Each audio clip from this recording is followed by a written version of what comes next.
Hello, the name is Daman Dev Sood. Welcome to my top tips, my weekly show, every Wednesday, 9:30 a.m. IST. Soon, I will be touching 200 videos on my YouTube channel. I invite you all to subscribe and keep learning and sharing. For today, I have picked up a topic which is current. I've been working recently on an assignment to do this competency management KPIs. And the story for this would start with ISO, relatively new standard, just released last year, 30437. It's called Human Resource Management, Learning and Development Metrics. So full standard is devoted to L&D metrics. So I picked up it from there. In the standard, different types of users have been defined. 5 different types of users. Senior organization leader, group or team leader, head of learning, program manager, and learner. It also focuses a portion on why portion. Why should we measure? Existing sayings, what we can measure, can't measure, we can't manage, I can't improve. So the standard says inform to inform, we should measure. Monitor to manage and evaluate to see the effectiveness of our work, whatever work we have been doing. It also defines 3 types of metrics: efficiency metrics, effectiveness metrics, and outcome metrics. What do we achieve ultimately out of competency development or competency management? It talks of 4 types of reports also. Scorecards and dashboards can be created. Program evaluation reports can be generated, and management reports can be generated, should be generated.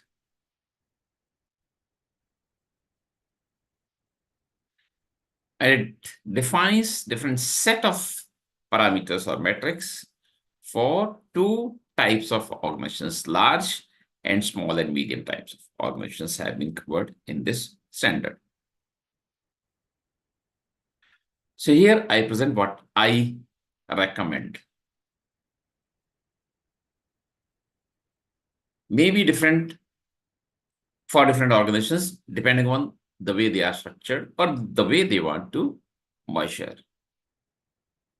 So if you start looking from the center of the slide, type of metric, those 3: efficiency, effectiveness, and outcome.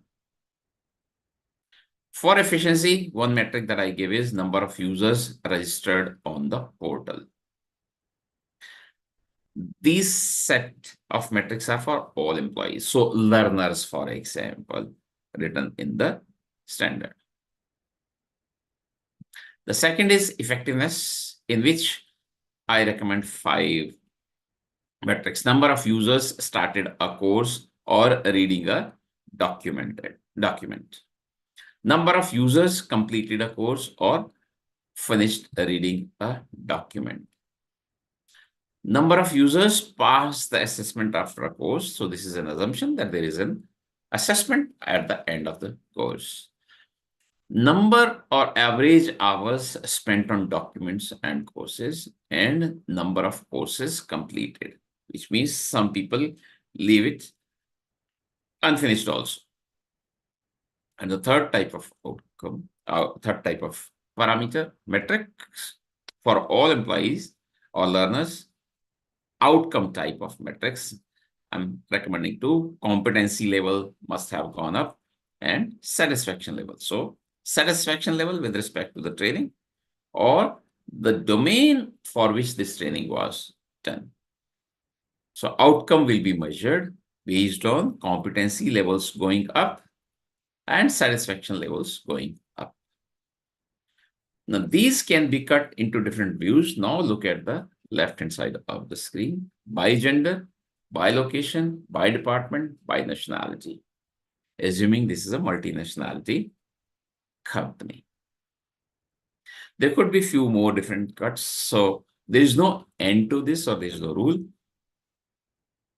You will define based on your requirements. You may like to say we would like to go by age also. Yes, that's also a good cut. Gives us different perspectives. A particular nationality, people start a lot but don't finish. Maybe that comes out of the analysis. A particular type of nationality is good. They finish and they pass well. A particular nationality. So nationality or a particular department or a particular location, people at particular location, or maybe people of a specific gender, do it better, do it differently. That will then give us action plans for refinement and improvements, focus areas. If you look at the second type of user, so for competency manager or L&D manager, roughly same, but we will see a difference in efficiency types of metrics. They can be judged, monitored, their performance can be monitored by the number of documents and number of courses uploaded on the portal. The rest is all same, even with effectiveness metrics and outcome metrics, or the different types of cuts to be created by gender, location, department, nationality, age, or any other type cut that may be required by the company. The next type is for top management.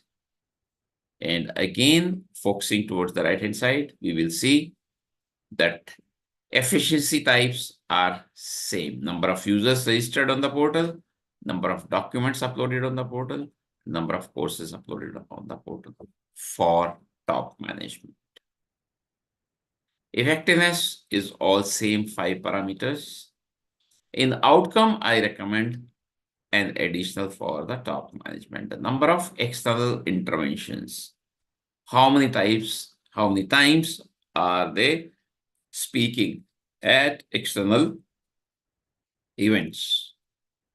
Having gone through different types of competency development, having gone through different types of trainings or documents made available to them. That will be a measure of the success of the program, competency development or competency management program. So this is an outcome type of metrics for top management, the number of external interventions. If you look for the whole organization overall, in efficiency type, I'm picking up 2 extra, which were from the L&D manager who will be creating these courses or making the courses and documents available. So number of courses uploaded on portal and expenses on all competency development interventions. Later on, we need to look at the effectiveness of investment also, which is a parameter called ROI or return on investment. Effectiveness is same 5 type overall for organization also, but in outcome, I have recommended many. So competency levels should go up, satisfaction levels can be measured, increase in revenue because of competency enhancement. And these, just for example sample, have been written as if this was a BCM program in a company. So can be modified as we need.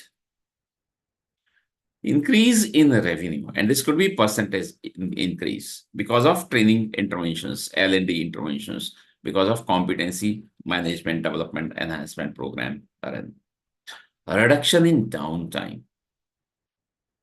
improvement in insurance by doing better on BCM, for example, we should get better insurances.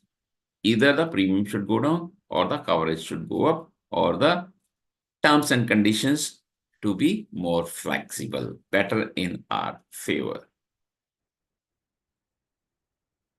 If it's BCM program, as I said, these have been mentioned as if I've written as if this is a BCM implementation program. So NCMA is the BCM standard in the UAE. So if that organization is following NCMA 7000, this would be applicable. Otherwise, for other organizations in the rest of the world, it could be deleted.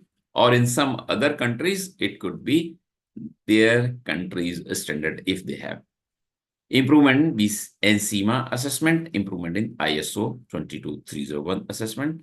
That is a standard that can be used globally by any company anywhere in the world. Then a reduction in injuries and fatalities because of trainings provided to people. Increase in employee retention. People are happier because they are being taken care of, their career development, their aspirations being taken care of, trainings being provided. So there is an expectation that the retention rates should improve. Increase in employee engagement, and this could be outcome from the satisfaction surveys conducted. A reduction in losses due to crises. Because of trainings, we are managing our incidents, disasters, crises better. So losses should go down. The number of awards and recognitions should be going up. Number of IPs created, papers written, article returns, copyrights achieved, patents achieved, etc. By the time we reach this place, when we start getting patents, copyrights, writing articles, publishing articles, books, etc., that means the organization will have to be at a very high level of maturity. So all these parameters, metrics may not be available, may not be measured right from day one. This is an overall picture I am presenting, and a company can manage, plan a program to pick these over a couple of years, number of years. Movement into BC roles from downwards, upwards. From any employee to being a BC coordinator or BC champion, and from coordinator to and champion to the manager and head of the program. And ultimately, we should be measuring return on investment. Not easy, not recommended in the beginning, but a formula could be devised. This will be flexible for different companies. Combination of all of these, somehow, I will claim this is the return on investment from the competency management, competency development program. This was based on the standard available in this area. Overall area for the standard is called human resource management. Quickly, I wanted to talk about my sessions at the BCI World Hybrid Conference 2024, which is happening in London on 30th and 31st of October. I will be speaking full session beyond contracts, safeguarding supply chain resilience through strategic TPR and third-party risk management. And I will also be speaking on a panel, Supply Chain 2025, Lessons from Past Disruptions and Future Outlook on Logistics, Regulations, and Procurement Strategies. And in this panel, I will be focusing on regulations portion. Quickly, my 10th book, My Experiments with Third-Party Risk Management, has been pushed to publication stage now. I will come back to you soon when it's available globally. This book will also be available as personally signed copies at VSA World Hybrid 2024. If you have any questions about what we talked today, the metrics for competency management, BCAW H 2024, third-party risk management, or resilience as a whole, please feel free to write to me and I'll be happy to respond. With this, I would like to say goodbye. Your host, Daman Dev Sood, saying bye for the week. See you next Wednesday, 9:30 a.m. IST in my weekly show, My